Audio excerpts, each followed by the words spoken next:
और मैं आपको बता दूं, कुछ दिन पहले यहाँ पे एक घटना जो घटने की खबर आई थी, जहाँ पे मोलेस्टेशन यानी कि एक महिला के साथ छेड़छाड़ी जो किए थे, उसके एक केस पुलिस स्टेशन पे आए हैं। तो उस केस के सिलसिला पे हम आज हमारे बीच डीएसपी सर मौजूद है, तो इससे हम जानने की कोशिश करेंगे किस मामले पे केस रजिस्टर हुआ था और कब और कौन सा सेक्शन में रजिस्टर हुआ, किसके नाम पे रजिस्टर हुआ। तो इस पे हम बात करेंगे सर से। ये इंसिडेंट जो 29 अक्टूबर को हुआ है, उसके बाद कॉम्प्लेन जो 4 नवंबर को आया है।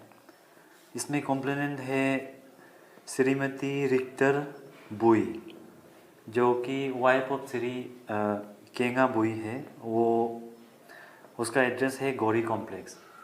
तो उन्होंने एक कॉम्प्लेन दिया है बासार पीएस में, जिसमें उन्होंने बताया कि श्री हेंकेन बासार करके सोई विलेज का है। उसने उसको पब्लिक प्लेस में मोलेस्ट किया है। तो ये मोलेस्टेशन का केस है। तो कॉम्प्लेन रिसीव करने के बाद हमने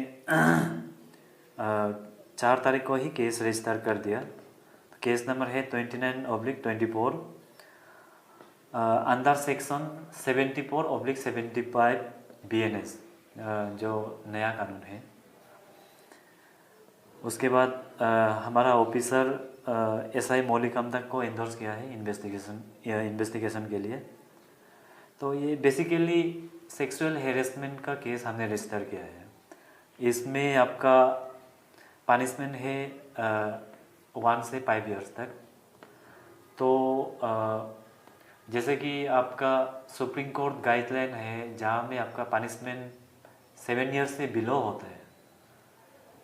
7 इयर्स से जहाँ में पनिशमेंट बिलो होता है, तो उसमें आपको अरेस्ट मैंडेटरी नहीं है कि आपको जैसे कि नोटिस, जैसे कि CRPC में 41A पहले हम लोग नोटिस इशू करते थे। अभी हमने 35/3 में BNS, ये जो नया कानून है BNSS, उसमें नोटिस सर्व किया है।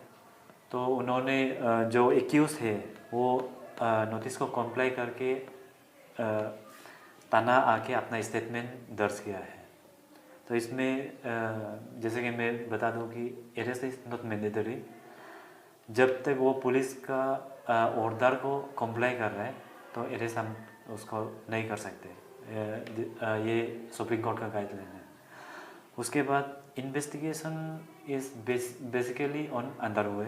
तो इन्वेस्टिगेशन के बारे में उतना कुछ नहीं बोल सकूँगा, क्योंकि अभी शुरू ही हुआ है।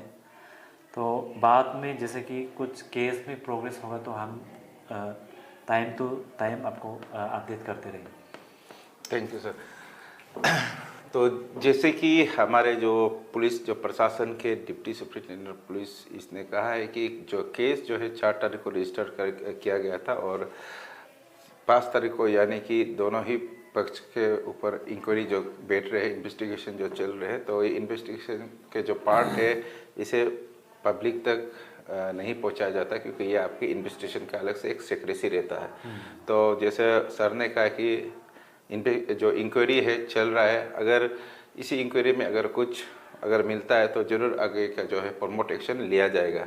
तब तक जो इंक्वायरी है उसे कार्रवाई है उसे सही तरह से आप पुलिस प्रशासन पे ज़रूर विश्वास करें, क्योंकि पुलिस प्रशासन हमेशा सदा जनता के साथ रहते हैं और वो जो भी इंक्वायरी करेंगे शायद ज़रूर अगर कुछ जस्टिस नहीं हुआ होगा तो जस्टिस देने की ज़रूर कोशिश करेंगे। तो आप हमारे साथ बने रहे, मैं इसी प्रकार का जो न्यूज़ है आपके साथ लाता रहूँगा।